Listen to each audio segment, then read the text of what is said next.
Secundaria segundo grado. Ciencias. Física. Átomos en movimiento.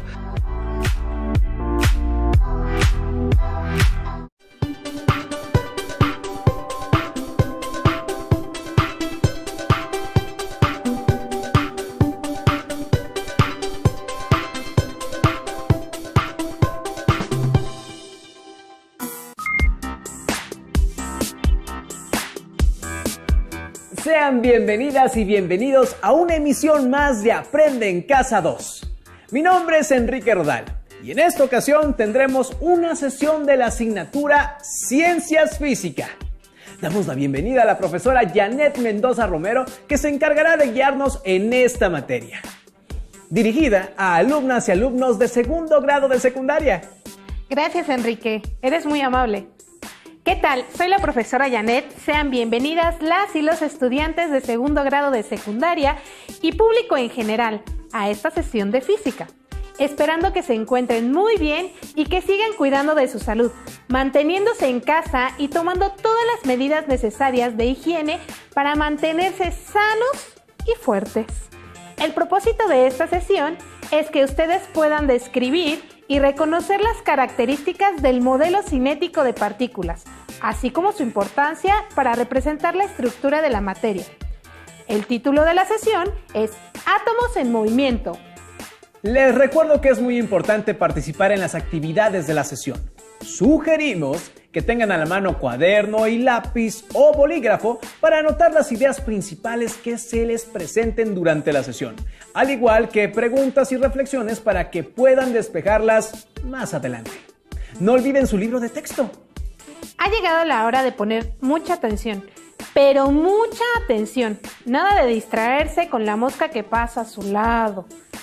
Realicen anotaciones en un cuaderno que incluyan ideas principales o palabras clave del tema expuesto. Pueden realizar un dibujo explicando cómo piensan que se encuentran las partículas en algún objeto de su casa. Por ejemplo, una silla. Si tienen alguna duda, pueden buscar información en su libro de texto y también investigar en páginas confiables de Internet. Ha llegado la hora de iniciar nuestra sesión de física llamada Átomos en Movimiento.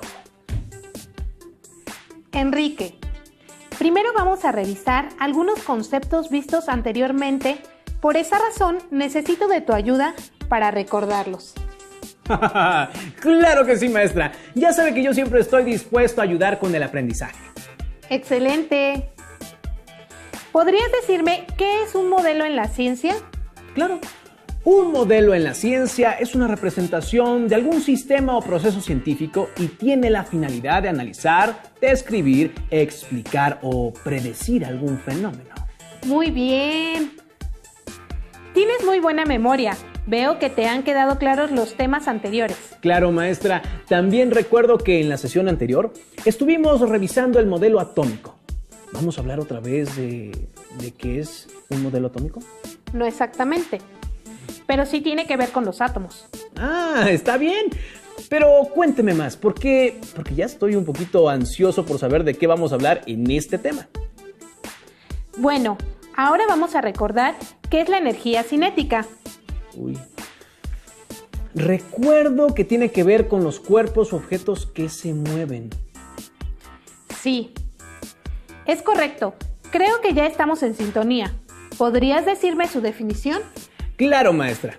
La energía cinética de un cuerpo es la energía que posee debido a su estado de movimiento y depende de su velocidad y su masa. Muy bien. Ahora solo nos falta definir un concepto para tener todos los antecedentes necesarios para comenzar nuestro nuevo tema.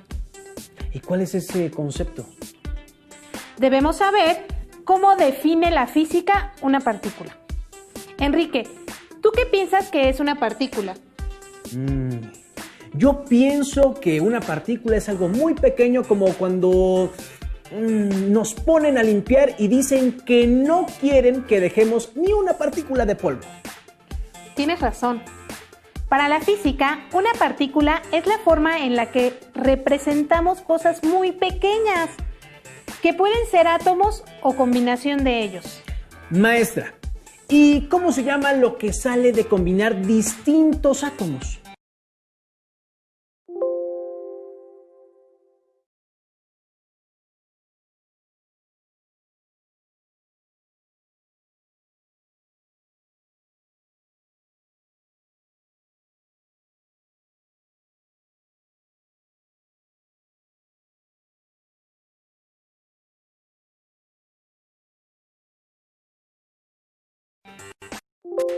Esas combinaciones reciben el nombre de moléculas. De hecho, muy pocas sustancias están conformadas por un solo tipo de elementos. El agua, por ejemplo, está formada por átomos de hidrógeno y oxígeno. Ya me queda más claro lo que es una molécula. Pero dígame, maestra, regresando a las partículas, entonces, estas son un modelo... ¿son un modelo que nos permite representar a los átomos o a las moléculas? Así es. Existen ciertas características de los cuerpos u objetos que pueden estudiarse utilizando el modelo de partículas, sin adentrarnos más en la estructura atómica o la propia composición de las moléculas. Entonces es un modelo muy útil porque, como sabemos, todo está conformado por átomos. Tienes mucha razón, Enrique. Por lo tanto, todo lo que discutamos en esta sesión se aplica a toda la materia, sin importar de qué elemento o molécula se trate. Ya que tenemos claros los conceptos que estaremos manejando, podemos adentrarnos en el modelo de partículas. Vamos a empezar con un ejemplo. Enrique, ¿conoces el grafito? Ay. ¿Es lo que tienen adentro los lápices que es de color negro? Es correcto. El grafito es un mineral que está compuesto casi exclusivamente por átomos de carbono. Si pudiéramos ver con un microscopio extremadamente potente un trozo de grafito, veríamos que los átomos no están acomodados de forma continua, sino que están separados por cierta distancia. Además, los observaríamos como pequeñas esferas. Maestra, ¿y si están separados, qué hay entre átomo y átomo? Porque si yo agarro un lápiz, lo percibo sólido. Pienso que debe haber como una especie de puentes o pegamento entre los átomos que hace que el material se sienta de esa forma. En efecto, hay algo que los está sujetando en sus posiciones, pero no es algo físico, no es algo que podamos tocar. Los átomos se mantienen en esa estructura por un tipo de fuerza, la fuerza de cohesión. La cohesión es cuando algo está junto, ¿no, maestra? Sí. Esta fuerza de cohesión hace que las partículas, ya sean átomos o moléculas, se atraigan entre sí y los mantiene unidos. Pero dígame, maestra, si existe esa fuerza que mantiene las partículas juntas, ¿por qué no están una después de la otra de forma continua? ¿Por qué hay espacios entre ellas? Porque además de la fuerza de cohesión, también existe una fuerza de repulsión. Ahora todo está más claro. Entonces, esta fuerza hace que se alejen entre sí. Por eso están separados.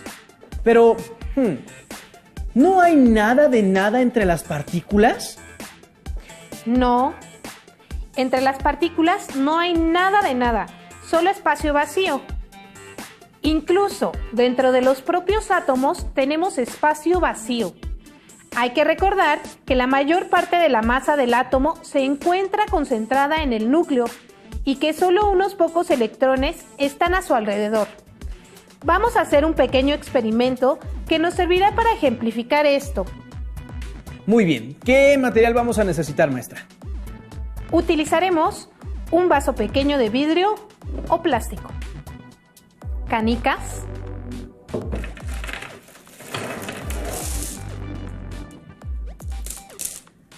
sal o azúcar,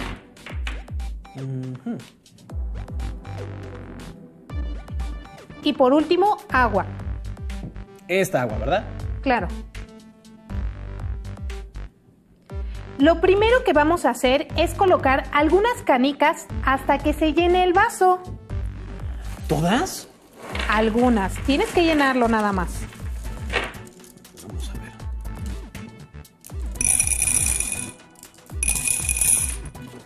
Debe estar casi al ras, ¿verdad? Por favor.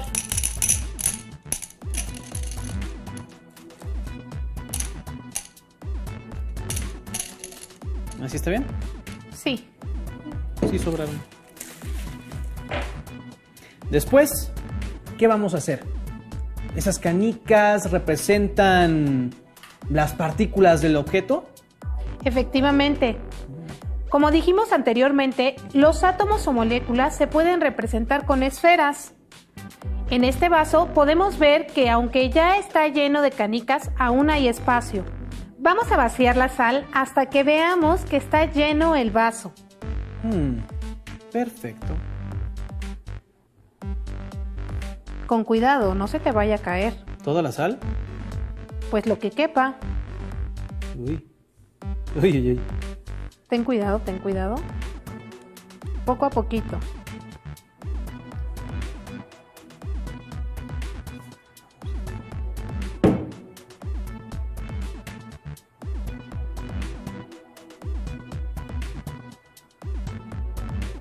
Ay. Bueno, ya hice mi batidillo yo, pero quedó. A pesar de que el vaso ya estaba lleno con las canicas, cupo mucha sal. Eso quiere decir que había mucho espacio vacío entre las canicas. Así es. ¿Piensas que el vaso está lleno, Enrique? Sí, claro. Ya no se ve que quepa nada más. Los granos de sal son muy chicos y ya no se observan espacios vacíos. Entonces, por favor, vierte agua dentro del vaso y veamos qué pasa. Bueno.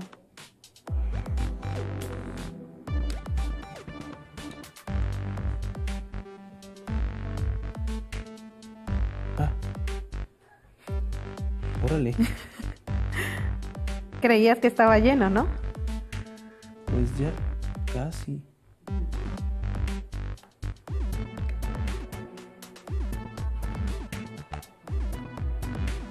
Observa bien, Enrique. ¡Ólala!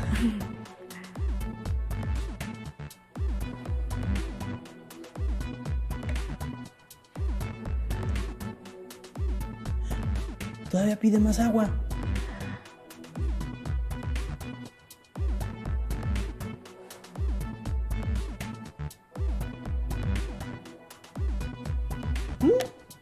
A pesar de que el vaso se veía lleno por la sal, le cupo bastante agua. Eso quiere decir que, aunque no lo veíamos entre los granos de sal, había mucho espacio vacío. Exactamente. Todos los objetos o cuerpos están conformados mayormente por vacío, aunque no lo podemos ver. La ilusión de la solidez que percibimos es creada por el movimiento de las partículas y la interacción de las fuerzas de nuestros átomos con los de los objetos. Entonces, ¿las partículas que nos conforman se están moviendo? Así es. Como las fuerzas de cohesión y repulsión no están equilibradas, las partículas no se encuentran en reposo en sus posiciones. Realmente se están moviendo. ¿Cómo es eso, maestra? ¿Quiere decir que adentro de mi lápiz las partículas se están moviendo? Pero yo no puedo percibir ese movimiento. No lo notamos porque son muy pequeños, del orden de la magnitud del tamaño del átomo, es decir, una 10.000 millonésima parte de un metro. Si dividiéramos un milímetro en 10 millones de partes, tendríamos la distancia que se desplazan las partículas de un trozo de grafito. Pues tenía razón, maestra. Son movimientos pequeñísimos, pero ¿cómo son esos movimientos? ¿Las partículas suben y bajan o van caminando dentro del material? Digo, no me lo imagino. Si solo viéramos una hilera de partículas de tu lápiz, estas se moverían, digamos, de izquierda a derecha, resultado de la interacción entre las fuerzas de cohesión y repulsión. Entonces, como las partículas se están moviendo, podemos decir que tienen una cierta cantidad de energía cinética. Muy buena deducción. Como se mueven y poseen masa, estas tienen energía cinética. Además, podemos modificar la cantidad de energía que tienen.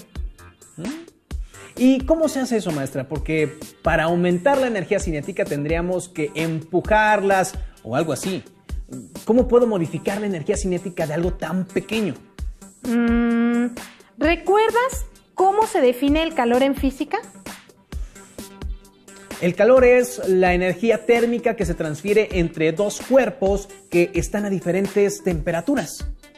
Exactamente, Enrique. El calor es energía de tránsito y como es energía, esta se puede transformar a otro tipo. Por ejemplo, a energía cinética.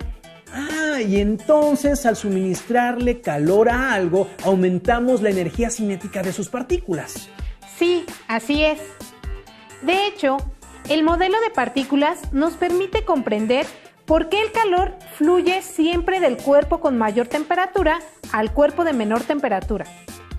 Si ponemos en contacto dos cuerpos a diferente temperatura, las partículas del que tenga mayor temperatura tendrán más energía cinética. En la parte donde se toquen los objetos, sus partículas estarán chocando. Estos choques transferirán energía cinética de las partículas que tienen más a las que tienen menos. También recuerdo que la temperatura es la forma en la que medimos la energía cinética de las partículas de los objetos. Sí, así es. La temperatura nos dice la magnitud de la energía cinética promedio que poseen las partículas de un cuerpo o sustancia. Es por eso que, entre más energía cinética tengan las partículas, mayor temperatura tendrá el objeto. Maestra, ¿hay alguna forma de observar el movimiento de las partículas que conforman un objeto o un cuerpo? Es complicado. Se necesitan microscopios muy potentes. Lo que es más fácil de observar es el efecto que tiene este movimiento sobre otras cosas. ¿Has escuchado hablar del movimiento browniano? Es la primera vez que escucho ese término. ¿A qué se refiere? Bueno, entonces vamos a platicar un poco acerca de él. El movimiento browniano fue observado por primera vez por el botánico inglés Robert Brown en 1827. Brown analizaba con ayuda de microscopio partículas pequeñas de polen que se encontraban suspendidas en el agua. Su sorpresa fue observar que algunas partículas muy pequeñas se movían de manera constante, con trayectorias completamente irregulares, y cambiaban continuamente de dirección. Déjeme ver si entendí. El señor Brown tenía granos de polen en agua. Tomó una muestra de eso y al verla en el microscopio observó que el polen se movía. No exactamente. Los granos de polen son muy grandes, pero cuando uno de ellos se rompía, liberaba organelos celulares vegetales, los cuales son muy pequeños y eran estos los que se movían de forma errática. Maestra, dígame, ¿qué era lo que los movía? Al principio, Brown pensó que el movimiento era producido por organismos vivos, aunque no podía verlos. Más tarde, desechó esa idea porque el movimiento se seguía presentando sin interrupción por varios meses. Además, también lo pudo percibir cuando se trataba de una muestra inorgánica. A pesar de que Robert Brown fue el primero en observar ese fenómeno, no pudo encontrar una explicación. ¿Cómo, maestra? ¿Entonces no fue él quien explicó la causa de esos movimientos? No. Fue hasta 1905 que Albert Einstein publicó en su trabajo acerca del movimiento browniano. Albert Einstein es uno de los científicos más reconocidos de la historia. ¿Cuál fue la explicación que encontró? Einstein creía firmemente que la materia se encontraba constituida por átomos y moléculas en constante movimiento. Dijo que cuando una partícula se encuentra dentro de un líquido, recibe los impactos de un gran número de moléculas del propio líquido. Estos impactos provocaban el movimiento aleatorio que Brown observó. Vaya, maestra, qué interesante, pero parece que este fenómeno solo se puede observar con ayuda de un microscopio. Y, por desgracia, pues no tenemos ninguno a la mano. Sí hay una forma de observar de manera indirecta Vamos a hacer un experimento. Muy bien, maestra, pero ¿qué vamos a necesitar? Necesitaremos 2 vasos de vidrio o plástico transparentes con agua fría y agua caliente, colorante vegetal líquido. Muy bien, son materiales muy fáciles de encontrar y conseguir en casa. Ustedes que nos están viendo, recuerden tener mucho cuidado al hacer los experimentos. Siempre realícenlos en compañía de un adulto. ¿Qué más tenemos que hacer, maestra? Es muy sencillo. En uno de los vasos vamos a verter agua fría y en el otro agua caliente. Luego vamos a poner una gota de colorante en cada vaso y vamos a estar muy atentos observando lo que va a pasar. ¿Puedes poner el colorante a los vasos? Una gota a cada uno, por favor. Claro que sí, maestra. Recuerden estar muy atentos a lo que ocurre. ¿Tengo que agitar los vasos o nada más le agrego el colorante? No, es muy importante no mover el agua. Vamos a observar el comportamiento del colorante. Alumnas y alumnos, no olviden anotar sus observaciones. Solo una gotita, Enrique. No te vayas a pasar. Vamos a ver, pulso.